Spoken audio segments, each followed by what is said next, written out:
September, and that means everyone in Major League Baseball is thinking about October.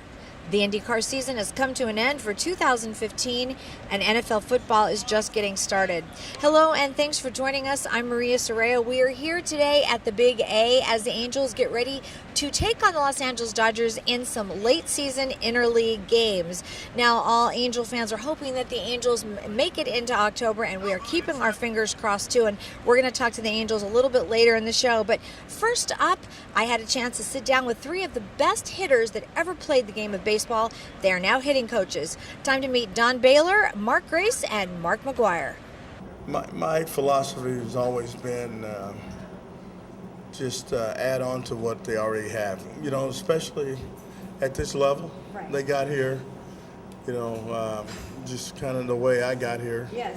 Hard work. So many times I don't like to change guys. Right. Unless there's something absolutely wrong, where I had Andres Galarraga. Either he was going to go home or he was going to learn a new technique. And that's kind of what we end up doing with him is, we revamped his whole stance. I told him, I said, I don't know if this is going to work. And it was like right in the middle of the season, and for a guy to give up 30, 40 at-bats trying to experiment, that's the thing that you don't like to tweak with. I mean, those things are desperate measures. Right. He got it probably after about 15 or 20 at-bats, live at-bats, and won a batting title with it in Colorado, became an all-star and things, hit almost 400 homers. Guys like Larry Walker, you just keep adding on. A couple of Hall of Fame guys I had, and Yount and Molitor. You just kind of add on to What they already have. Everybody kind of goes, dips in and out of slumps and things. And a lot of those things are really mental. What do they need from you, especially in a slump, to sort of rework themselves to get back to where they need to be?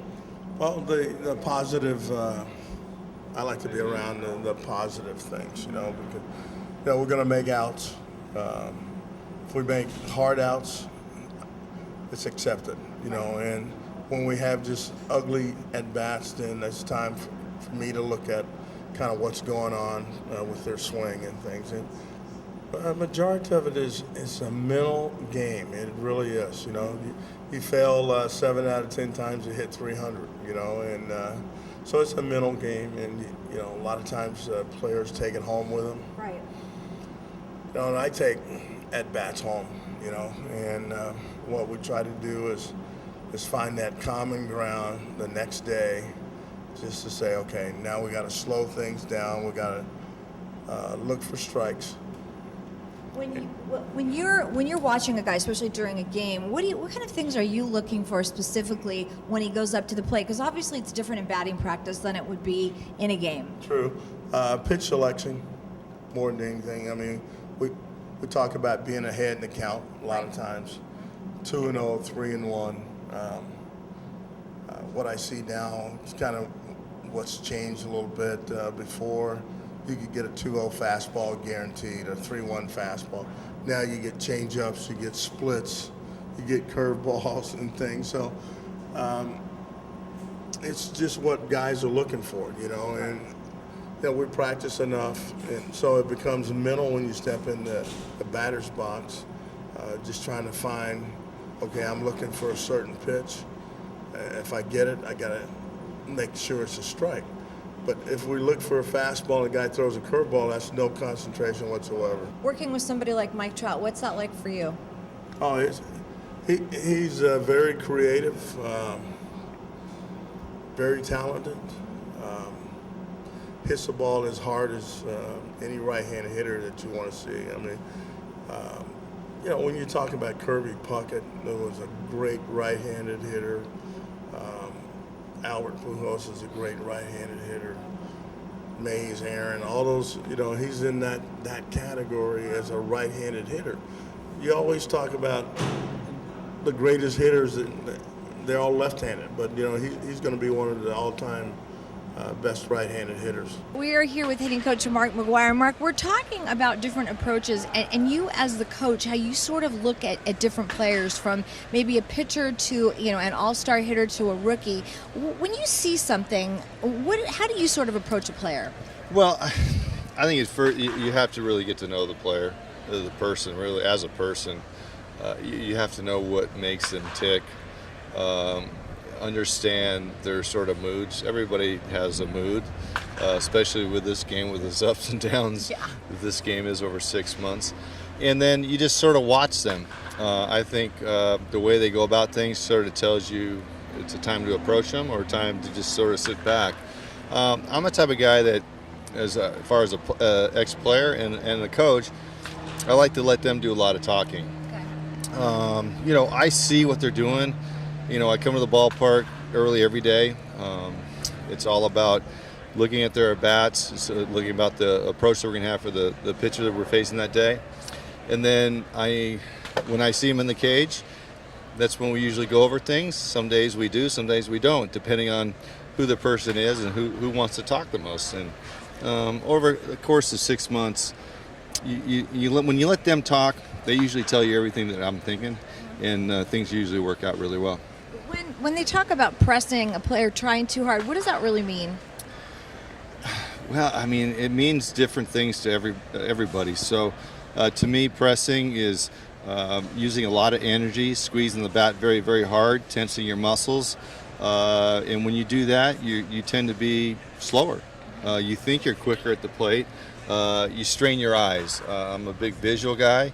When you're tense, you strain your eyes. When you strain your eyes, you don't really see what you're seeing. Interesting. So a lot of things can play a part when what we're talking about. So you have a really interesting perspective during the game. You're in the camera well, so you're lower. Yeah. What do you see better from that angle?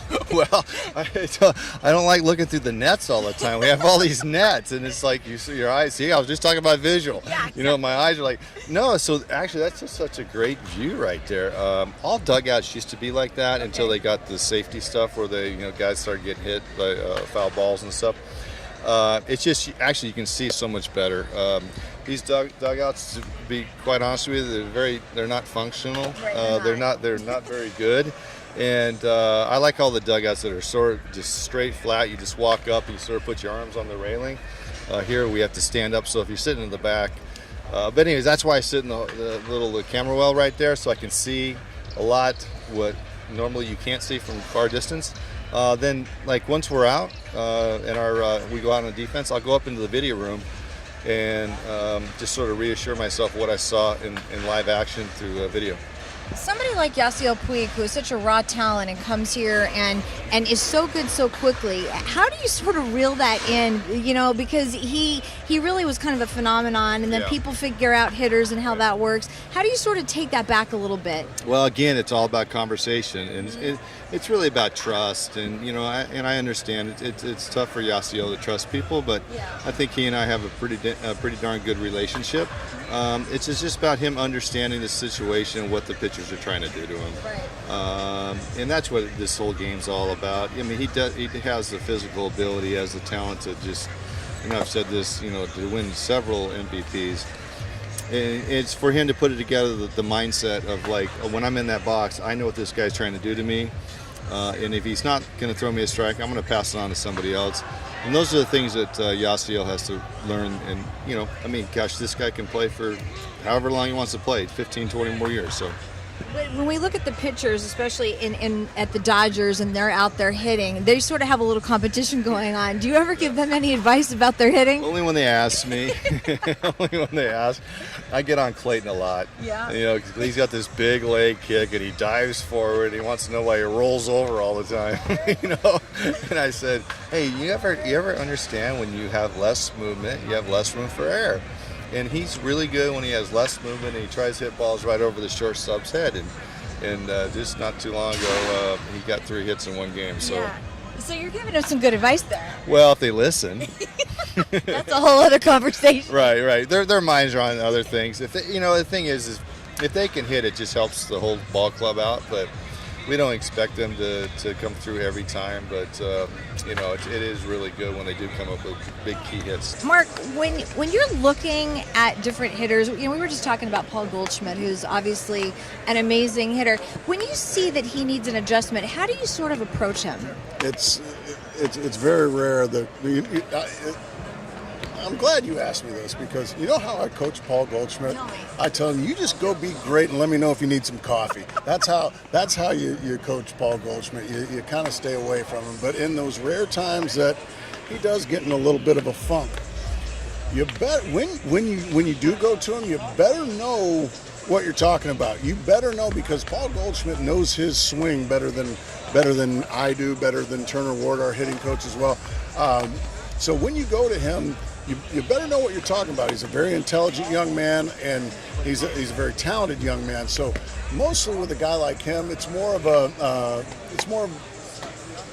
put him on the lounge chair, and it's more like a psychiatrist type of thing, because his swing is it's a little bit different than most. So it's a little bit unorthodox, but it really works well for him. So far this year, obviously, you haven't had to do too much with Paul Goldschmidt, but other hitters, these are major league hitters. These are the best hitters in the world. There is no higher level than the major leagues.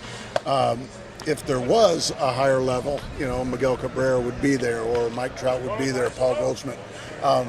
So I'm not a big believer in cloning hitters. I don't want every guy to hit like I did, because they're different.